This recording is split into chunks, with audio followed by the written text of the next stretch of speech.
हमने दो इससे बहुत अच्छे अच्छे रिजल्ट भी निकाले। चलो आगे बढ़ते हैं।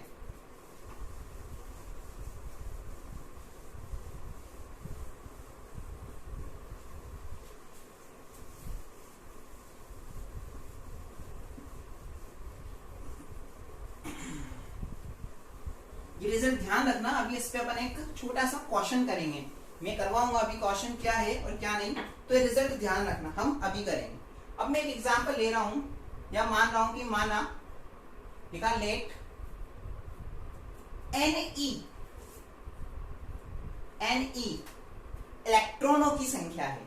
क्या बोला मैंने? NE क्या है? इलेक्ट्रॉनों की संख्या, यानी मैं बोल सकता हूं नंबर ऑफ इलेक्ट्रॉन्स। ठीक है बेटा। NP मैं बोल रहा हूं क्या है ये, आप सबको पता है, प्रोटॉनों की संख्या। क्या बोल सकते हैं अपन इसको? प्रोटॉनों की संख्या। That means number of protons. क्या बोल सकते हैं इसको अपन? Number of protons. मैं कुछ रिजल्ट निकाल रहा हूं इसमें से, देखना बहुत ध्यान से। इफ यदि मैं बोल रहा हूं Ne is equal to Np है, पहला केस मैंने जो केस कंसिडर किया है Ne is equal to Np है। ये क्या मतलब बता रहा है? Ne इलेक्ट्रॉनों की संख्या, Np प्रोटॉनों की संख्या। यदि इलेक्ट्रॉन की संख्या और प्रोटॉनों की संख्या, number of electrons and number of protons are same, are equal, समान है, बराबर है, तो क्या होगा? बताओ क्या होगा? इलेक्ट्रॉन प्रोटॉनों की संख्या बराबर है, दोनों एक दूसरे को क्या कर देंगे? कैंसिल। वस्तु जो है हमारी क्या हो जाएगी? उदासीन हो जाएगी। कोई भी ऑब्जेक्ट है जो क्या हो जाएगा? न्यूट्रल हो जाएगा। बात समझ में आ रही है? देखो अपन ने वो रिजल्ट वो पढ़ा था, उससे कितना इजीली अपन ने रिजल्ट निकाल लिया, क्योंकि हमारे अब बात समझ में आ चुकी है। अपन इसको बोल सकते हैं वस्तु के इलेक्ट्रॉन, या वस्तु में इलेक्ट्रॉन की संख्या, ये भी वस्तु में प्रोटॉन की संख्या, इस तरह से बोल सकते हैं, कोई दिक्कत नहीं। या फिर आप इसको ऐसे भी बोल सकते हो, ठीक है। सेकेंड वाला केस, यदि Ne इज ग्रेटर देन क्या है? Np। Ne is greater then क्या है? Np। पॉज करके बताओ आंसर कितना है, खुद से ही सोचना, मैं बता रहा हूं अभी, आप सबने सोच लिया होगा। इलेक्ट्रॉन की संख्या ज्यादा है, प्रोटॉन की संख्या कम है, हमारी वस्तु जो है वो क्या हो जाएगी? इलेक्ट्रॉन्स की संख्या ज्यादा है, प्रोटॉन की संख्या कम है। इलेक्ट्रॉन की संख्या ज्यादा है, प्रोटॉन की संख्या कम है, क्या हो जाएगी वस्तु? ऋणात्मक आवेशित। बिल्कुल सही जवाब, ऋणात्मक आवेशित हो जाएगी, यानी कि क्या हो जाएगी? नेगेटिवली चार्ज हो जाएगी, यानी वस्तु कैसी होगी? नेगेटिव होगी, यानी नेगेटिवली चार्ज होगी। थर्ड केस की बात करें अगर अपन, तो कितना मजा आ रहा है, समझ में आने के बाद कितना इजी लग रहा है सब कुछ। अब थर्ड केस की बात किया, सबको पता है अब थर्ड केस क्या है sir? Np greater than Ne, और सबको आंसर भी पता है अब कि क्या होगा?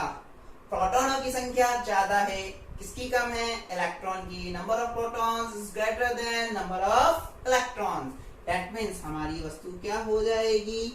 धनात्मक आवेशित, यानी कि पॉजिटिवली चार्ज हो जाएगी। इसका मतलब आप सबको वस्तु को आवेशित करना आ गया है। किस प्रकार से वस्तु पॉजिटिवली चार्ज होती है, किस प्रकार से वस्तु नेगेटिवली चार्ज होती है, और किस प्रकार से वस्तु न्यूट्रल होती है। मतलब किस प्रकार से वस्तु धनावेशित चार्ज होती है, किस प्रकार से वस्तु ऋणावेशित चार्ज होती है, और किस प्रकार से वस्तु हमारी उदासीन रहती है। अब आपको ये माइंड में बहुत अच्छे से क्लियर हो गया होगा। इसको बहुत अच्छे से पढ़ना बेटा, और अच्छे से समझ में आएगा। अब मैंने बोला था कि मैं आपको एक क्वेश्चन कराऊंगा, देखो मैं अब क्वेश्चन करा रहा हूं आपको।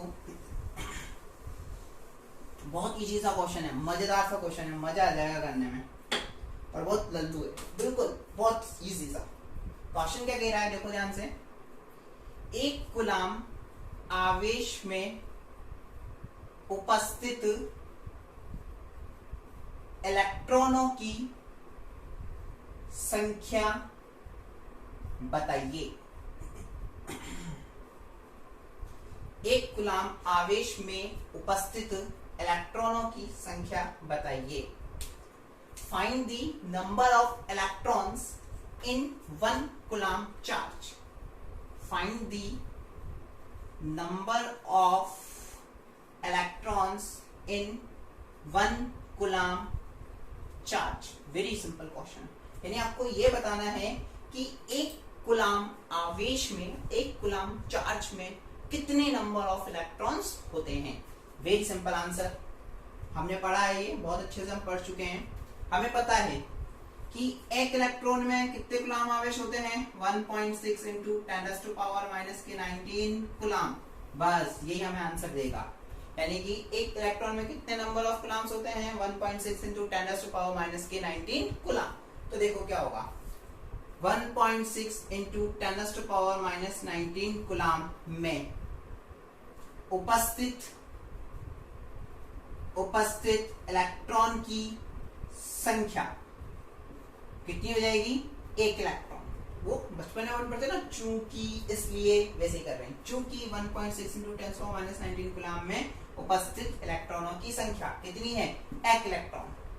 तो एक कुलाम आवेश में उपस्थित इलेक्ट्रॉनों की संख्या कितनी हो जाएगी 1/1.6 इंटू 10⁻⁻⁻19 इलेक्ट्रॉन। बात समझ में आ रही है? देखो हमारा रिजल्ट आ रहा है, हमें यही निकालना है कुलाम आवेश में उपस्थित इलेक्ट्रॉनों की संख्या। देखो अपन बेटा इसको बोल सकते हैं इंग्लिश मीडियम कि number of electron are present in 1.6 into 10⁻⁻19 coulomb is equal to 1e. So one number of electrons in present in 1 coulomb is equal to कितना हो जाएगा 1/1.6 into 10⁻⁻19 इलेक्ट्रॉन। और कैलकुलेशन करना मैंने आपको क्लास में सिखाया है, बहुत इजी मेथड। सबसे पहले क्या करो, पावर्स को ऊपर ले जाओ और सिंपल मेथड को सॉल्व करो। तो क्या आ गया, देखो पावर्स ऊपर गई, 10⁻⁻19 ऊपर जाएगा तो 10⁻+k19 अपॉन नीचे कितना बच गया 1.6 बच गया। इसको अपन कैसे सॉल्व कर सकते हैं, देखो एक बाहर निकाल लिया 10 इंटू इनको क्या बोल सकता हूँ 10⁻18 अपॉन 1.6। मैथ्स वाले स्टूडेंट और बायो वाले स्टूडेंट्स ध्यान से, कैलकुलेशन बेटा बहुत इजी होती है सॉल्व करना। अब देखो कर लिया, इसको अगर अपन सॉल्व करते हैं बेटा सिंपल सा डिवाइड करना है, भाग देना है, आप सब देख सकते हो। इसका रिजल्ट आता है 6.25 into 10⁻18 electron. That's the answer, very simple. बात समझ में आ गई? बहुत सिंपल सा आंसर है। इसका मैं सेकंड मेथड की बात करूं, एक और मेथड है, बहुत आसान है। अभी अभी अपन ने एक फॉर्मूला पढ़ा था Q is equal to NE। हमें क्या पूछा है, इलेक्ट्रॉनों की संख्या यानी कि N की वैल्यू पूछी है। N इज इक्वल टू क्या हो जाएगा Q अपॉन E। Q की वैल्यू कितनी है 1 कूलम दे रखी है आपको, अपॉन इलेक्ट्रॉन्स का चार्ज कितना होता है 1.6 इंटू 10⁻। इसको इलेक्ट्रॉन का हटा दो, नंबर पूछे हैं तो इलेक्ट्रॉन्स ही आएंगे, ठीक है बेटा, नंबर नहीं आएंगे, तो यहाँ से भी इलेक्ट्रॉन हटा दो, ठीक है।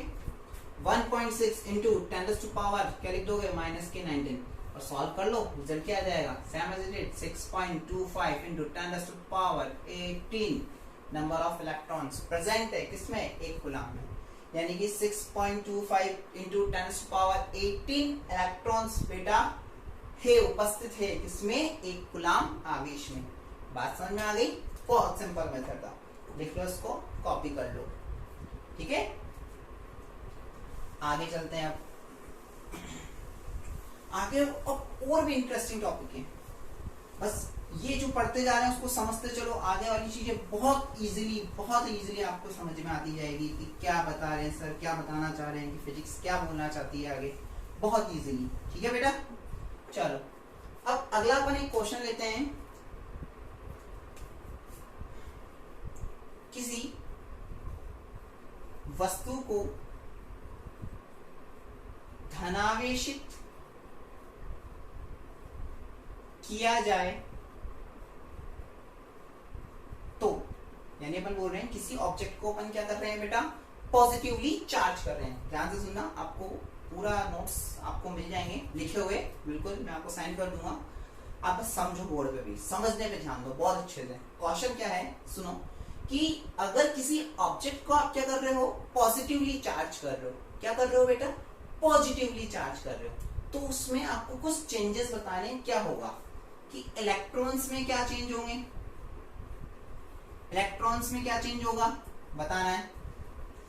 अगली चीज बतानी है द्रव्यमान में क्या चेंज होगा, यानी कि मास पे क्या फर्क पड़ेगा।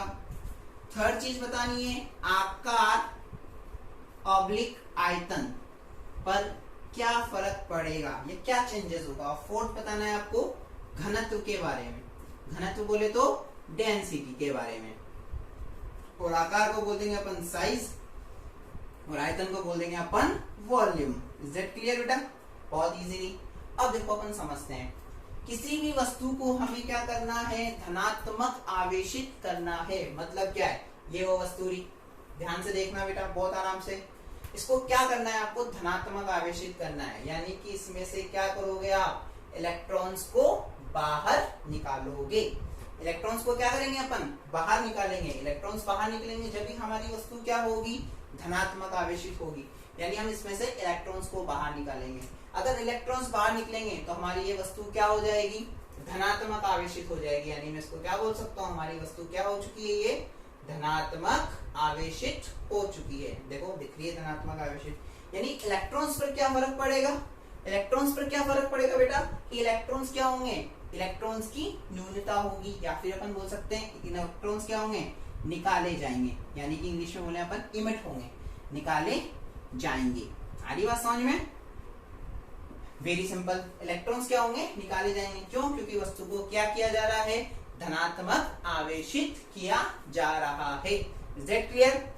सेकेंड चीज, मास की बात करें। अब मास की बात करें, देखो मास क्या है, अगर इस वस्तु में से इलेक्ट्रॉन्स को बाहर निकाल रहे हैं, क्या कर रहे हैं अपन, इलेक्ट्रॉन्स को बाहर निकाल रहे हैं, कितने निकाले, 1 2 3 4 5 10 निकले, 100 निकले, 1000 निकले। अगर अपन इसमें से इलेक्ट्रॉन्स को बाहर निकाल रहे हैं तो देखो क्या होगा, इलेक्ट्रॉन्स बाहर निकलेंगे तो वस्तु क्या होगी, इलेक्ट्रॉन्स बाहर निकल रहा है तो उसका कुछ ना कुछ द्रव्यमान, इलेक्ट्रॉन्स का द्रव्यमान कितना होता है बेटा, 9.1 इंटू 10⁻⁻31। मैंने बोला था बहुत कम द्रव्यमान है, लेकिन द्रव्यमान तो है ना, द्रव्यमान तो है, यानी कि अगर अपन उस द्रव्यमान को बाहर निकाल रहे हैं तो इलेक्ट्रॉन्स को अगर अपन बाहर निकाल रहे हैं तो द्रव्यमान यानी मास में क्या होगी बेटा, कमी होगी। बात समझ में आ रही? इतनी भी कोई नहीं कि मेरे पास ये वस्तु रखी है, मैंने इसमें से इलेक्ट्रॉन्स को बाहर निकाल दिया तो वस्तु बिल्कुल भारहीन हो गई, यानी कि वेटलेस हो गई, बिल्कुल है ही नहीं, ऐसा कुछ नहीं होगा। मतलब बहुत मामूली सा है इलेक्ट्रॉन्स पर कम, कुछ तो है इलेक्ट्रॉन्स का मास। जब भी अपन कंसिडर करते हैं, मैंने बोला था हम इसको नेग्लिजिबल नहीं लेंगे, क्योंकि कुछ ना कुछ मास तो प्रेजेंट है। आ रही है मेरी बात समझ में? बहुत इजीली, यानी कि इसमें से इलेक्ट्रॉन्स को बाहर निकाला तो यानी कि नंबर ऑफ इलेक्ट्रॉन्स बाहर निकलेंगे तो क्या होगा, उनका मास यानी द्रव्यमान भी बाहर निकलेगा, और द्रव्यमान बाहर निकलेगा इसका मतलब क्या बोल सकते हैं, द्रव्यमान में क्या होगी, कमी होगी। Exactly right answer. तो द्रव्यमान के मान में क्या होगी बेटा, मास में क्या होगी, कमी होगी, यानी मास क्या होगा, कम होगा, डिक्रीज होगा। आइए बात समझ में। थर्ड बात करें अपन आकार या आयतन की। अब इधर आओ बेटा, ध्यान से समझना आकार और आयतन के बारे में मैं कैसे समझाता हूँ, ठीक है। अब जैसे वस्तु हमारी थी, क्या चार्ज हुई, पॉजिटिवली, यानी धनात्मक आवेशित हो गई बेटा, धनात्मक आवेशित हुई वस्तु। अब देखो इस धनात्मक चार्ज की बात करें, यानी इस पॉजिटिवली चार्ज की बात करें, इस पर जो ये चार्ज होगा, ये वाला चार्ज, ये वाला चार्ज, ये बाकी जो चार्ज है जितने भी है, यानी मैं इसको ऐसे बना दूं, ये चार्ज जो होंगे जितने भी है, ये इसको क्या कर रहे होंगे, प्रतिकर्षित कर रहे होंगे या आकर्षित कर रहे होंगे। समान को क्या करता है, प्रतिकर्षित, यानी कि सेम चार्ज क्या करते हैं, एक दूसरे को रिपल करते हैं, तो ये क्या करेंगे, रिपल करेंगे तो ये इसको क्या करेंगे, बाहर की ओर धक्का देंगे। बात समझ में आ रही है? ये क्या करेंगे, इसको बाहर की ओर धक्का देंगे। तो इसी प्रकार इसको भी बाहर की ओर धक्का लगेगा, इसको भी लगेगा, इसको भी लगेगा, इसको भी लगेगा, सभी को क्या होगा, इसी प्रकार बाहर की ओर धक्का लगेगा, यानी कि बाहर की ओर ये जाएगा। बाहर की ओर जाएंगे, क्यों जा रहे हैं, रीजन है क्योंकि समान आवेश क्या करते हैं, एक दूसरे को प्रतिकर्षित करेंगे, इस कारण से ये क्या करेंगे, सब एक दूसरे को प्रतिकर्षित करेंगे और आवेश कहाँ चला जाएंगे, ये सारे बाहर चले जाएंगे, मतलब कि इसका आकार इतना था, बाहर गए, आवेशित यहाँ हो गए, यानी आकार के मान में, आयतन के मान में क्या हो गई, एग्जैक्टली वृद्धि हो गई। क्या हो गई बेटा, वृद्धि, यानी कि बढ़ जाएगा। बात समझ में आ रही है? बढ़ जाएगा। क्यों बढ़ा, रीजन सामने। एग्जाम्पल ले लेते हैं, बलून जानते हो सब, गुब्बारा बलून, उसको आप बलून को फुलाते हो, हवा देते हो उसमें, जैसे आप बलून को हवा देते हो, हवा कहाँ दे रहे हो, फोर्स लगा रहे हो, कहाँ लगा रहे हो, बाहर की ओर, तो बलून के आयतन आकार में क्या होती है बेटा, वृद्धि होती है वृद्धि, क्योंकि आपका बल कहाँ लग रहा है, बाहर की ओर लग रहा है। इस कारण से बलून का साइज क्या बढ़ता है, बढ़ जाता है। साइज बढ़ता है, दैट्स मीन आयतन भी क्या हो जाता है, बढ़ जाता है। एग्जैक्टली तो इसका आकार और आयतन क्या होगा, बढ़ जाएगा। क्लियर हुई चीज? अब आकार आयतन बढ़ गया, क्या निकालना है, घनत्व। ओ सर घनत्व निकालना है, तो बहुत आसान है, हम निकाल सकते हैं, हमें भी आता है। आपने हमें 11th क्लास में एक बहुत अच्छा फॉर्मूला पढ़ाया है। हाँ बेटा बिल्कुल पढ़ाया है। क्या है, घनत्व इज इक्वल टू द्रव्यमान अपॉन आयतन। एग्जैक्टली याद आ गया होगा। डेंसिटी, इंग्लिश मीडियम निराश ना हो, ये रहा डेंसिटी इज इक्वल टू क्या हो जाएगा, मास अपॉन वॉल्यूम। क्या हो जाएगा, mass upon volume. English medium वाले सोचते हैं सर हमारा नंबर कब आएगा, बेटा आ गया, देखो तो मास अपॉन वॉल्यूम। अब देखो रिजल्ट यहां से देखते हैं अपन। मास क्या हो रहा है, कम हो रहा है। एग्जैक्टली सर मास कम हो रहा है। मास कम होगा तो घनत्व क्या होगा, कम होगा। डेंसिटी क्या होगी, कम होगी। सर घनत्व क्या होगा, रिजल्ट आ गया, कम होगा। बेटा इससे भी पता लगाओ। आयतन, सर आयतन बढ़ रहा है। आयतन यानी वॉल्यूम बढ़ रहा है। वॉल्यूम बढ़ रहा है, द्रव्यमान घनत्व और आयतन एक दूसरे के इनवर्सली प्रोपोर्शनल। सर ये बढ़ेगा तो ये घटेगा, दोनों से ही आपका घनत्व डेंसिटी क्या हो रही है बेटा, घट रही है। तो रिजल्ट क्या हो जाएगा कि आपकी जो घनत्व है, आपका जो घनत्व है या डेंसिटी है वो क्या होगी, डिक्रीज होगी, यानी कि घटेगी। बात समझ में आ गई। कितना अच्छा टॉपिक है, हाँ सर मजा आ गया, बहुत अच्छा। अब धनात्मक आवेशित वाली बात समझ में आई। अब समझ गए दूसरा केस क्या है हमारा। वस्तु को क्या करना है, हमें ऋणात्मक आवेशित करना है। ध्यान से देख लो, समझ लो। अगर नहीं आए एक बार फिर से वीडियो को रिवर्स करके देखो, अच्छे से समझ में आ जाएगा। वीडियो को बहुत ध्यान से सुना करो बेटा, बहुत ध्यान से लिखा करो। यूं नहीं कि लिखने के लिए मैं नोट्स दे रहा हूं ना, आप इसको ध्यान से सुनो, बहुत अच्छे से समझ में आएगा। क्लियर। चलो नेक्स्ट क्या है, अब हमें क्या करना है, वस्तु को ऋणात्मक आवेशित करना है। ये वाला केस पूरी चीजें वही निकालनी है। बस वस्तु क्या होगी इस बार, ऑब्जेक्ट क्या होगा, नेगेटिवली चार्ज हो जाएगा। बहुत अच्छे बेटा, नेगेटिवली चार्ज करेंगे अब अपन। अब देखो वस्तु को ऋणात्मक यानी कि नेगेटिवली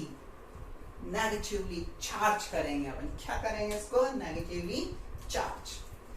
अब देखो नेगेटिवली चार्ज करेंगे तो सबसे पहले अपन वस्तु ले लेते हैं। देखो भाई यही वस्तु आपको पता है, अब सर ने बता दिया। नेगेटिव वस्तु नेगेटिव चार्ज कब होगी, जब सर हम क्या करेंगे, इस वस्तु को इलेक्ट्रॉन देंगे। अगर हम वस्तु को इलेक्ट्रॉन दे रहे हैं तो वस्तु क्या हो रही है हमारी, नेगेटिवली चार्ज हो रही है। बात समझ में आ रही है। वस्तु क्या हो रही है हमारी, नेगेटिवली चार्ज हो रही है। यानी कि अपन ने बोल दिया सर हमारी वस्तु अभी नेगेटिवली चार्ज है। क्यों, क्योंकि इलेक्ट्रॉन क्या कर रहे हैं, हम इसको दे रहे हैं। तो देखो सर नेगेटिवली चार्ज कर दो वस्तु को। देखो बेटा नेगेटिवली चार्ज कर दी, देखो ये नेगेटिव आ गए नेगेटिव। ये लो बेटा, खुश, दुखी नहीं हुआ करो, खुश। ठीक है, वस्तु क्या हो गई है, नेगेटिव चार्ज। यानी कि इस बार पहले क्या हुए थे, इलेक्ट्रॉन निकाले गए थे, इस बार क्यों होंगे, इलेक्ट्रॉन दिए गए हैं। या अपन बोल सकते हैं इलेक्ट्रॉन की क्या हुई है, अधिकता हुई है, इलेक्ट्रॉन इंक्रीज हुए हैं। इलेक्ट्रॉन गिवन डेट है, गिवन डेट नहीं मतलब दिए गए हैं। बात समझ में आ गई। ओके सर द्रव्यमान, बेटा द्रव्यमान समझ में आ जानी चाहिए चीज। इलेक्ट्रॉन्स बढ़ रहे हैं, इलेक्ट्रॉन्स की अधिकता हो रही है, इलेक्ट्रॉन्स बढ़ रहे हैं। इलेक्ट्रॉन्स बढ़ रहे हैं मतलब द्रव्यमान बढ़ रहा है। बिल्कुल एग्जैक्टली, बहुत सही जा रहे हो। मास क्या हो रहा है सर, बढ़ेगा। ओके बेटा बढ़ जाएगा, देखो बढ़ गया मास। मजा आ रहा है। ओके मास बढ़ गया। सर आकार और आयतन, सर मत बताओ, जरूरत नहीं है, हम समझ गए।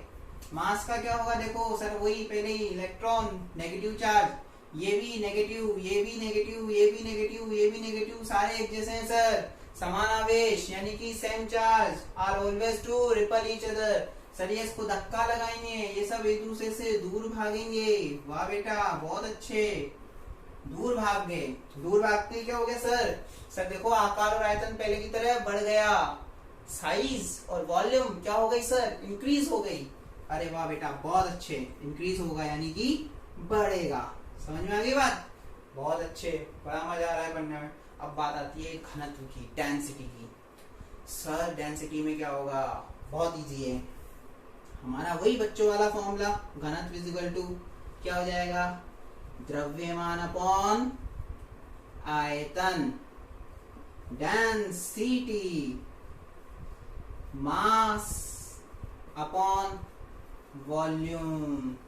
अब देखो इसमें बहुत मजेदार, ध्यान से देखना बेटा, इसको लाइटली मत लेना, बहुत इजी नहीं है ये चीज। मजा आ रहा है, अच्छी बात है, पर इजी नहीं है। एक कॉन्सेप्ट है इसमें, ध्यान से सुनना।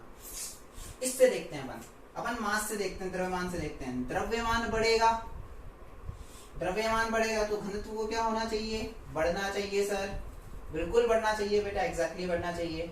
अगली बात करते हैं आयतन, वॉल्यूम की बात करें, वॉल्यूम क्या हो रहा है सर, वॉल्यूम भी बढ़ रहा है सर, वॉल्यूम बढ़ रहा है, पर ये घनत्व और वॉल्यूम एक दूसरे के, यानी घनत्व और आयतन एक दूसरे के क्या है सर, व्युत्क्रमानुपाती है, इनवर्सली प्रोपोर्शनल है सर, घनत्व को बढ़ना घटना चाहिए। हाँ बेटा, लेकिन एक ही टाइम पे बढ़ भी रहा है और घट भी रहा है, ये कैसे पॉसिबल है? क्या बोले फिर हम इसको, ऐसा बोले कि नहीं सर घनत्व अपरिवर्तित रहेगा, क्या हम ऐसा बोले? क्यों? क्योंकि हमारे पास ऑप्शन ही नहीं है। द्रव्यमान मास से हमारा डेंसिटी घनत्व क्या हो रहा है, बढ़ रहा है, आयतन वॉल्यूम, वॉल्यूम बढ़ रहा है, आयतन बढ़ रहा है, तो हमारा घनत्व क्या हो रहा है, घट रहा है। एक ही टाइम पे बढ़ भी सकता है और घटना, बढ़ना और घटना, यानी इंक्रीजिंग और डिक्रीजिंग एक ही समय पे, at a time is not possible. एक ही टाइम पे मैं यहाँ भी और क्लास में भी वहां भी नहीं हो सकता, या तो मैं यहाँ हूं या फिर मैं वहां हूं। बात समझ में आ रही है? तो क्या होगा कि सर अब क्या करें, अपरिवर्तित सही आंसर होगा? नहीं बेटा, ये रॉन्ग आंसर है। तो सर सही आंसर क्या है? देखो हम हमारे कॉन्सेप्ट पे चलते हैं, हमारा कॉन्सेप्ट हमें सही आंसर देगा। हमें पता है द्रव्यमान बढ़ेगा, द्रव्यमान किसका, इलेक्ट्रॉन का, इलेक्ट्रॉन का द्रव्यमान कितना सा, बहुत छोटा सा सर, बहुत छोटा सा। समझ में आ रही बात? शायद समझ में आ ही गया होगा अब तक। इलेक्ट्रॉन का द्रव्यमान क्या, बहुत छोटा सा, जबकि आयतन क्या है, बहुत ज्यादा। तो आयतन क्या है, बहुत ज्यादा, आयतन बहुत ज्यादा है, तो घनत्व क्या होगा, कम होगा। इसका इफेक्ट ज्यादा नहीं पड़ेगा, क्योंकि इलेक्ट्रॉन का द्रव्यमान बिल्कुल छोटा सा, बहुत मामूली सा है, तो ये क्या है, इसका कोई इफेक्ट दिखेगा ही नहीं। क्या होगा, बिल्कुल इफेक्ट दिखेगा ही नहीं, यानी कि ओवरऑल जो हमारे पास रिजल्ट आ रहा है, हमारा घनत्व क्या होगा, घटेगा, यानी कि डिक्रीज होगा। रिजल्ट तुम्हारे सामने, रीजन यानी कारण आपके सामने है कि घनत्व हमारा क्यों घटेगा। आ गई बात समझ में? बहुत छोटा सी बात थी, लेकिन बहुत अच्छा बन सकता है। बात समझ में आई बेटा? यहाँ तक की कोई दिक्कत नहीं है सर, इतना अच्छा पढ़ा रहे हैं, आपको दिक्कत कैसे आ सकती है सर? हमें बिल्कुल बेटा दिक्कत आनी ही नहीं चाहिए, इसलिए तो हम पढ़ा रहे हैं। चलो आगे, अब एक क्वेश्चन है जो मैं कराता हूँ, और एक क्वेश्चन जो रहेगा मैं आपको दूंगा करने के लिए, देखते हैं आपको कितना समझ में आया है और कितना नहीं। बहुत अच्छे से लेक्चर को ध्यान से पढ़ना, ध्यान से सुनना, एक बार नहीं, दो बार देखना, दो बार नहीं, 3 बार देखना। क्या जा रहा है, अभी हमारे पास टाइम ही टाइम है, बहुत सारा टाइम है, तो लेक्चर देखो, एक बार देखो, 2 बार देखो, 3 बार देखो, पढ़ते रहो बस घर पे बैठे बैठे, ठीक है?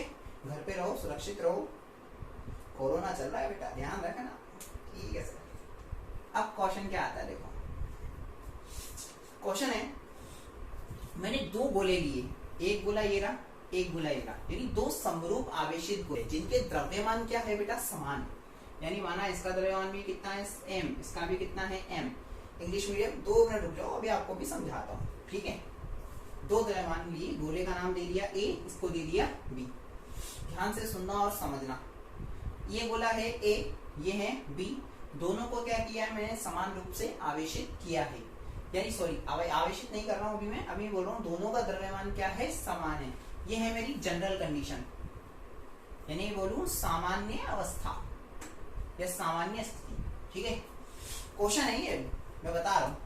अब क्या किया है मैंने इसको, यदि मैं इन दोनों गोले को समान परिमाण तथा विपरीत प्रकृति का आवेश दे दूं, यानी कि मैं गोले A को धनात्मक आवेशित कर दूं, कैसे कर दूं, धनात्मक आवेशित कर दिया, लो सर, बहुत बढ़िया। और मैंने क्या किया, गोले B को क्या किया है, ऋणात्मक आवेशित किया है, ठीक है सर, उतने ही परिमाण से, कितने, 1 2 3 4 5 6 7 8 9, 1 2 3 4 5 6 7 8 9, ठीक है? 1 2 3 4 5 6 7 8 9, चलो पहले हो गए थे, हटा देते हैं इसको, 9, ये B गोला समान परिमाण व विपरीत प्रकृति, यानी A को किया है धनात्मक आवेशित, B को किया है मैंने ऋणात्मक आवेशित करने पर दोनों के द्रव्यमान में क्या परिवर्तन होगा या क्या संबंध होगा? ऑप्शन है A, इसका द्रव्यमान बोल दिया मैंने, माना कितना है, Ma, इसका द्रव्यमान मैंने बोल दिया कितना है, Mb, ये भी क्वेश्चन में दिया हुआ है। तो देखो ऑप्शन है Ma = Mb, यानी दोनों का द्रव्यमान क्या होगा, समान होगा। चलो सेकंड ऑप्शन ए में is greater than M B, यानी कि एम ए का द्रव्यमान ज्यादा होगा, बी का कम होगा। तीसरा ऑप्शन बी का द्रव्यमान ज्यादा होगा, ए का कम होगा। डी ऑप्शन सबसे पसंदीदा, नन ऑफ दीज। आ रही बेटा बात समझ में? हिंदी मीडियम क्वेश्चन करो जब तक मैं इंग्लिश वाले बच्चों को क्वेश्चन समझाता हूँ। बेटा दो आपके पास क्या है, ऑब्जेक्ट है, अपन सिंपल लैंग्वेज में बोले दो ऑब्जेक्ट है, उनका जो मास है वो क्या है, सेम है, इक्वल मास है, कैपिटल एम कैपिटल एम। एक ऑब्जेक्ट हो गया A, again another object is B. So after charging, यानी कि मैं बोल रहा हूँ मैंने इसको same magnitude and dislike, sorry मैं बोलूंगा opposite charge, same magnitude opposite charge से मैंने इसको क्या किया है, चार्ज अप किया है। एक को पॉजिटिव चार्ज दे दिया पॉजिटिव, एक को नेगेटिव चार्ज दे दिया नेगेटिव। इसका मास बोल दिया मैंने कितना है, एम है, इसका मास बोल दिया मैंने कितना है, एम बी।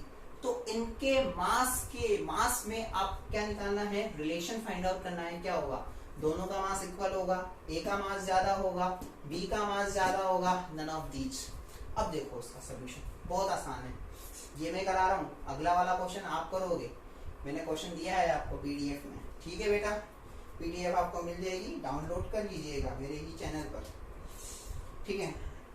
अब देखो, अब इसका द्रव्यमान अपन ने स्टार्टिंग में क्या माना है कि सर मास कितना है इसका, एम है, इसका भी कितना है, एम है, ठीक है। दोनों का मास क्या है, सेम है, इक्वल है। चार्ज अभी बात नहीं कर रहे, दोनों का मास इक्वल है, ठीक है, यानी द्रव्यमान समान है। अपन ने क्या किया है, एक को धनात्मक आवेशित किया है, यानी पॉजिटिवली चार्ज दिया है।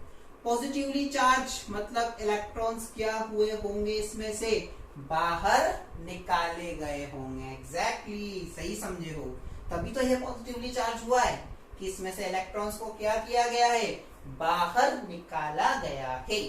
बात समझ में आ गई। और ये नेगेटिवली चार्ज कब हुआ होगा, सर जब इसमें इलेक्ट्रॉन को दिया गया होगा, यानी इलेक्ट्रॉन्स दिए गए होंगे तब ये नेगेटिवली यानी ऋणात्मक आवेशित हुआ होगा। और ये पॉजिटिवली कब चार्ज हुआ होगा, जब इसमें से इलेक्ट्रॉन्स को बाहर निकाले गए होंगे। बस माइंड में आ गई बात। अब देखो माइंड में आएगी, इसको एक इजी तरीका ही बताऊंगा करने का, पहले अपन मेथड से करते हैं। तो देखो कैपिटल एम ए इसका द्रव्यमान है, ठीक है, निकालना है, एम ए दिया हुआ है, स्मॉल बोल देते हैं, स्मॉल एम ए दिया है तो स्मॉल एम ए क्या होगा, पहले द्रव्यमान कितना था, कैपिटल एम, निकाल दिया गया, माना जो द्रव्यमान निकाला गया, इलेक्ट्रॉन निकले, उनका मास कितना है, माना डेल्टा एम। इधर भी मैंने कितना बोल दिया, डेल्टा एम, ध्यान से देखना, यानी जो मास है, जो मैंने कितना बोल दिया, जो निकला है इलेक्ट्रॉन से, उधर जो आया है वो कितना इलेक्ट्रॉन से, वो डेल्टा एम है दोनों साइड, ठीक है। तो एम पहले वाला निकल गया, यानी कि माइनस कितना हो गया, डेल्टा एम। बात समझ में आ रही है, ये एम ए की वैल्यू हो गई मेरे पास। अरे बहुत आसान है बेटा, ध्यान से देखो, इसका द्रव्यमान कितना है, क्वेश्चन में गिवन है, एम है। जनरल कंडीशन, सामान्य स्थिति में क्या होगा, इसका द्रव्यमान कितना था, कैपिटल एम। जब अपन ने इसको आवेशित किया, कौन सा आवेशित किया, धनावेशित, यानी इसको पॉजिटिवली चार्ज किया। जब मैंने इसको पॉजिटिवली चार्ज किया तो मैंने देखा मैं इसको पॉजिटिवली चार्ज कब कर सकता हूँ, जब मैं इसमें से इलेक्ट्रॉन्स को बाहर निकालूंगा या बाहर निकालूंगा। जब मैंने इलेक्ट्रॉन्स बाहर निकाले तो इसके मास में, द्रव्यमान में क्या होगी, कमी होगी। कितनी है वो कमी, माना डेल्टा एम। तो मैंने क्या लिख दिया, पहले थे कैपिटल एम, डेल्टा एम को बाहर निकाल दिया, वो इसकी वैल्यू आ गई एम ए की। बात समझ में आई, ऑफ कोर्स सर आ गई, बहुत अच्छे। इधर बात करते हैं, मैं लिखता हूं यहाँ पे एम बी, बहुत अच्छे, एम बी लिख रहा हूं मैं। एम बी क्या है, पहले मास कितना था सर, कैपिटल एम, बहुत अच्छे। अब क्या होगा सर, ऋणात्मक आवेशित, नेगेटिवली चार्ज हो रहा है, क्या हो रहा है, नेगेटिवली चार्ज हो रहा है, नेगेटिवली चार्ज हो रहा है, यानी इलेक्ट्रॉन्स आ रहे हैं, कोई इसको इलेक्ट्रॉन्स दे रहा है, इलेक्ट्रॉन्स का मास कितना माना अपन ने, द्रव्यमान कैपिटल एम। कैपिटल एम मानते क्या हो रहा है, इसमें एड हो रहा है, जुड़ रहा है, बढ़ रहा है, क्या हो गया, कैपिटल डेल्टा एम, ये जुड़ गया। तो एम बी की वैल्यू कितनी आ गई, एम प्लस डेल्टा एम। अब देख लो, एम में से माइनस हो रहा है, यानी कि द्रव्यमान में कमी हो रही है। M M M M B बढ़ रहा है, द्रव्यमान में क्या हो रही है, वृद्धि हो रही है, यानी कि मेरा ऑप्शन कौन सा है, दोनों बराबर है। नहीं सर, रॉन्ग आंसर हो जाएगा, ए का मास बड़ा है, नहीं सर बी का बड़ा है, ये भी रॉन्ग हो जाएगा। C option is the right answer. C option is the right answer. Sir वो बच्चे नहीं रहे, हम बड़े हो गए, हम सीख गए कैसे इसको पता लगाना है। तो देखो मैं एक और छोटा सा मेथड बताता हूँ। मेथड क्या है, इसका सोल्यूशन बताता हूँ। एक बहुत इजी सोल्यूशन है। क्या है देखो, हमें पता है पहले मास कितना था, वस्तु ये रखी हुई, इसमें मास m है, इसका भी m है। बहुत ध्यान से सुनना, बहुत इजी है। इसका मास भी स्मॉल m, इसका भी स्मॉल m, दोनों इक्वल है।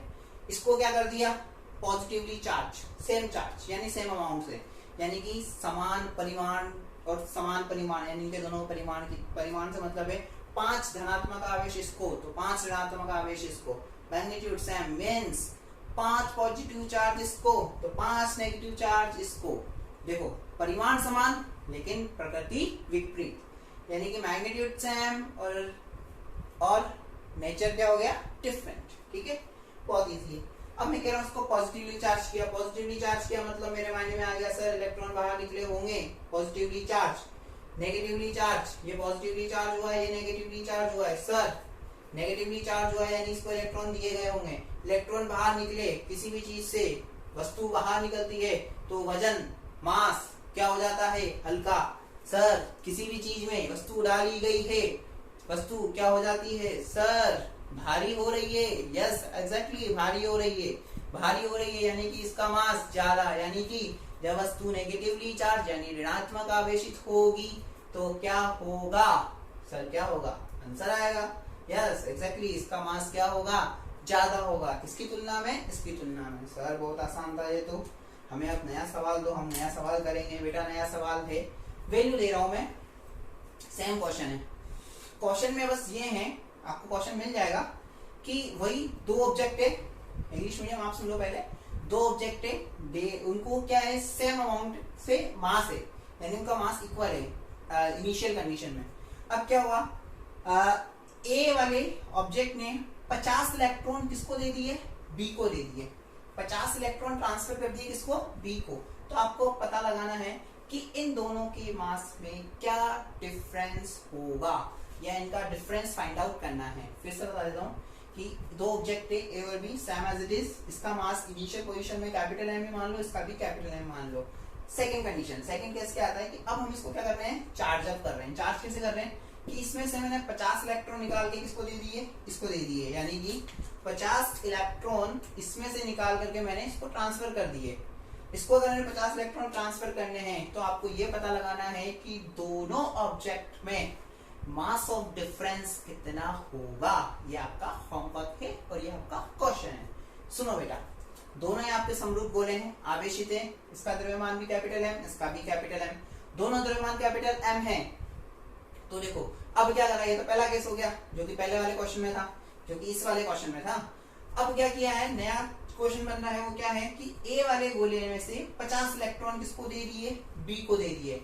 ए वाले गोले ने 50 इलेक्ट्रॉन बी को दे दिए। जैसे ही ए ने 50 इलेक्ट्रॉन बी को दिए तो आपको दोनों के मास में यानी दोनों के द्रव्यमान में परिवर्तन को बताना है, यानी क्या परिवर्तन होगा, कितना परिवर्तन होगा, कितने इलेक्ट्रॉन्स आएंगे जाएंगे, जो भी है, किस तरह से आप उसको निकालते हो, ये आपका क्वेश्चन रहेगा। ठीक है बेटा, तो आज का लेक्चर हम यही फिनिश करते हैं। आशा करता हूँ आपको बहुत कुछ अच्छे से समझ में आया होगा, बहुत अच्छे से। अगर नहीं आता है इसको फिर से देखिए, बार बार देखिए, आपको बहुत अच्छे से समझ में आएगा। नोट्स बनाइए, पढ़ते रहिए और घर पे रहिए, सुरक्षित रहिए। ठीक है बेटा, थैंक यू सो मच। और अच्छा चल रहा है, पढ़ रहे हैं, ओके बेटा, thank you. Dear students, channel को लाइक व सब्सक्राइब करना ना भूलें। Thank you.